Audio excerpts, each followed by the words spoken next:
Welcome to Skook's Tarot. This is a reading for July 15th to the 31st for Taurus, Sun, Moon, Rising, or Venus. This is a general reading, and if it doesn't resonate with you, check your other signs and your other planet.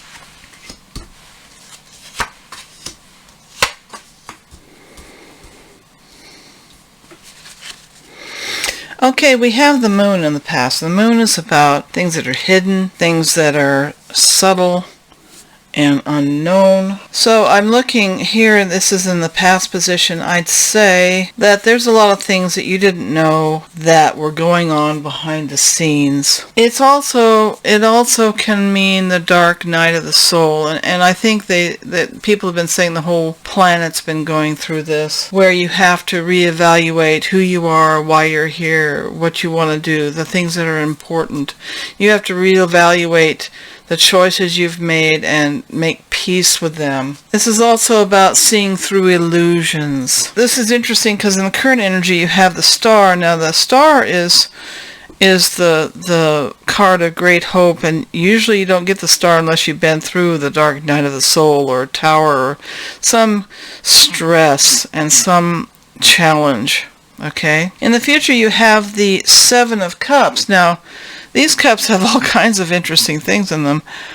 Some of them are nice, some of them not so nice. You have a snake, an angel or person, a wreath, jewels, a dragon, a castle. I don't know if I'd want the snake personally, although I have nothing against them.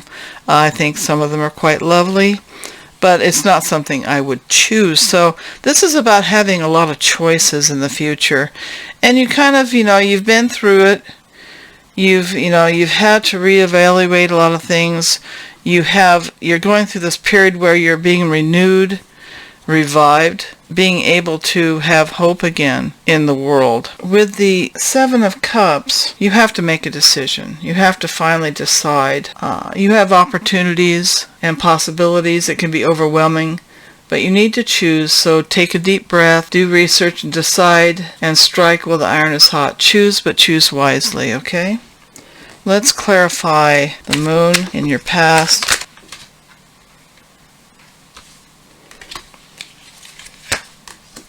You've been, in the past, you've been through some things and you've been healing and recovering. You've been trying to go into calmer waters. And you have been trying to take control and authority over your life. You have the Emperor, which is the ultimate authority. It's also about personal power and boundaries. So my guess is that you've been, working on maintaining boundaries or creating them where you didn't have them in the past. And that, this recovery was all about, moving into calmer waters. And it's a solitary journey. This is a personal journey. And this is mental energy. So you've had wrestling with yourself, basically. Now we have the star. And competition, the Nine of Pentacles, and the Queen of Cups. Now, this is about healthy competition. It's about maybe people, not agreeing with you. You have these hopes and dreams, and they may not agree with you, but guess what? You have the Nine of Pentacles here, which means that you're going to glow up, basically. As I say, you're going to be taking your power, you're going to be creating, you're going to be manifesting abundance for yourself. And then you have the Queen of Cups here, which is all about creative and artistic, imaginative energy. Okay, so here we have, you're going to be able to create some amazing things, and the naysayers are not going to have anything to stop you. You're not going to let them stop you. Now let's look at the choices you have here in the future.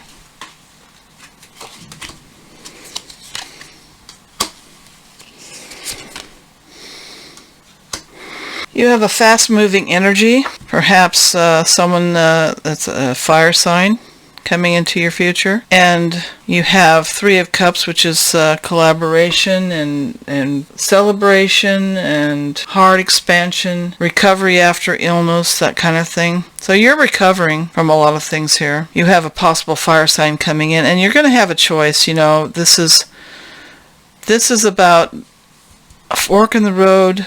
Are you going to go left or right? So this is basically, you're going to be having some interesting choices in the future, maybe relating to a relationship. Let's look at what the universe has to say. Hope is a conduit for miracles. Well, this star card is all about hope. Right there. That's what that's all about. Having hope. After all this sword energy back here and the healing and trying to get your feet back under you, hope is the power that will carry you into the abundance that's ahead. This is the Wisdom of the Oracle card. It's called Not For You. It has a chess board and a fortune cookie with a fortune sticking out of it. This is an interesting card because it says this is a message from the universe that perhaps something you wanted is being denied to you, maybe not permanently, but at least temporarily in the current energies, that you're not getting what you wanted in some area of your life. So, you know, even your best laid plans may not work out, but you need to keep hope anyway, because you're progressing into an area where you're going to have some choices. And they're going to be, you know, you have a choice to receive abundance and joy and a lot of loving energy right here. So you just need to be patient because, you know, keep that hope alive. Because sometimes I think that really this particular card is about don't chase after things that flee from you. Don't obsess about things that elude you. Don't bang your head against the wall. There's nothing romantic about what is unavailable. No prize given for torturing yourself. If it doesn't flow, let it go. I hope this helps, Taurus. Keep looking up, and I'll talk to you in a few weeks.